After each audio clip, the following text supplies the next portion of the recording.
देश में इसी साल आम सभा चुनाव हैं, जिसे लेकर राहुल गांधी की न्याय यात्रा से ठीक पहले कांग्रेस को एक झटका लगा। रविवार को महाराष्ट्र कांग्रेस के दिग्गज नेता मिलिंद देवड़ा ने पार्टी से इस्तीफा दे दिया और राहुल गांधी की न्याय यात्रा, जो कि पहले ही विवादों से चल रही थी, उससे बस चंद घंटों पहले यह इस्तीफा दिया गया।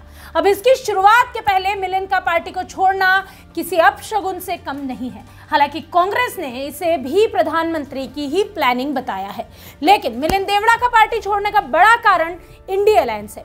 ये कहना गलत नहीं होगा कि प्रधानमंत्री नरेंद्र मोदी और भारतीय जनता पार्टी को 2024 में शिकस्त देने के लिए कांग्रेस पूरे देश में कुनबा जोड़ने निकली थी, लेकिन खुद अपना ही घर तुड़वा रही है। मिलिंद देवड़ा कांग्रेस के वरिष्ठ नेता स्वर्गीय मुरली देवड़ा के बेटे हैं। उन्होंने अपने इस्तीफे की जानकारी मिलिंद ने जो है सोशल मीडिया पर दी। ये इस्तीफा महाराष्ट्र कांग्रेस को एक तगड़ा झटका है, क्योंकि इस पर कांग्रेस सवाल भी उठा रही है। हालांकि मिलिंद के इस्तीफे की टाइमिंग पर सवाल उठाए जा रहे हैं, सवाल दागे जा रहे हैं और कहा जा रहा है कि प्रधानमंत्री मोदी की ये प्लानिंग है कि इस समय पर ही इस इस्तीफे को दिलवाया जाए। बहरहाल मिलिंद देवड़ा ने कांग्रेस से इस्तीफा दिया, जिसकी जानकारी आज सुबह उन्होंने अपने सोशल मीडिया अकाउंट एक्स पर शेयर की।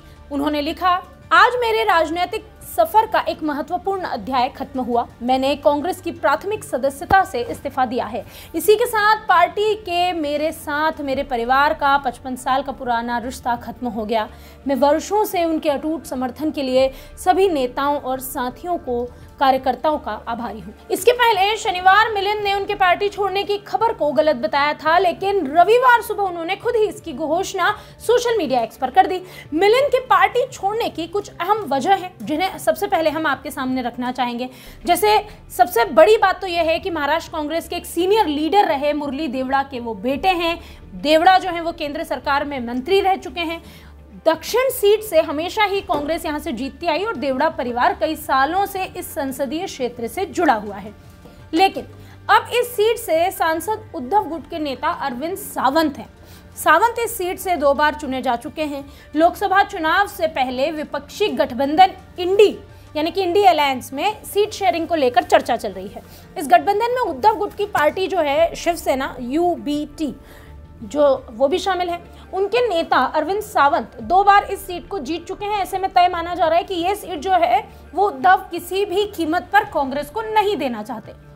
अगर ऐसा होता है तो मिलिंद देवड़ा का पत्ता साफ साफ कट रहा है, और ये पत्ता कटने की जो अहम वजह है वो क्या है, राजनीतिक पंडितों की अगर माने तो वो है इंडी गठबंधन। इसीलिए इंडी गठबंधन के चलते मिलिंद ने इस्तीफा दिया है। शुक्रवार को गरवारे क्लब और मुंबई कांग्रेस कार्यालय में कांग्रेस पदाधिकारियों की बैठक हुई थी। देवड़ा ने इन दोनों ही बैठकों से दूरियां बनाए रखी। पार्टी के नेताओं ने उनसे संपर्क किया, बैठक में शामिल होने को कहा, लेकिन उनकी ओर से इस पूरे मामले पर कोई प्रतिक्रिया नहीं आई। हालांकि उन्होंने जयराम रमेश से फोन पर संपर्क किया था और बात करने के लिए भी कहा। तब से ही अटकलें तेज थी कि वो कांग्रेस छोड़ सकते हैं। कल मिलिंद ने इन खबरों को गलत बताया, लेकिन आज सुबह अपने सोशल मीडिया से इसकी पुष्टि कर दी। मिलिंद देवड़ा के पार्टी छोड़ने पर कांग्रेस सांसद जयराम रमेश ने, जो कि महासचिव भी हैं कांग्रेस के, उन्होंने नरेंद्र मोदी पर ही निशाना साधा। उन्होंने PM को ही इसका जिम्मेदार माना और इस दौरान जयराम रमेश ने देवड़ा के पिता मुरली देवड़ा को भी याद किया। उन्होंने कहा, इस्तीफे की टाइमिंग प्रधानमंत्री मोदी ने तय की है। उनके पिता मुरली देवड़ा कांग्रेस के बड़े नेता थे। उनकी दोस्ती सभी पार्टियों से थी, लेकिन वे कांग्रेस के अटल और दृढ़ नेता थे, जो हर मुश्किल परिस्थितियों में कांग्रेस के साथ खड़े रहते थे। तथास्तु। इस दौरान जयराम रमेश ने यह भी कहा कि मिलिंद राहुल गांधी से मिलना चाहते थे। उन्होंने एक न्यूज एजेंसी को दिए इंटरव्यू में ये कहा कि वो राहुल गांधी से मिलना चाहते थे, बात करना चाहते थे। हालांकि जयराम रमेश ने एक बार उनसे फोन पर भी बात की। बहरहाल बात नहीं बन सकी, क्योंकि वो मन बना चुके थे कि वो इस्तीफा देंगे। अब मिलिंद ने इस्तीफा दे दिया है। कांग्रेस से इस्तीफा देने के बाद मिलिंद पहले तो सिद्धिविनायक मंदिर पहुंचे। यहां उन्होंने पूजा अर्चना की। इसके बाद शिवसेना संस्थापक बाल ठाकरे की प्रतिमा पर श्रद्धांजलि दी। इसके बाद से अटकलें तेज है कि मिलिंद शिवसेना के साथ नया राजनीतिक सफर शुरू कर सकते हैं।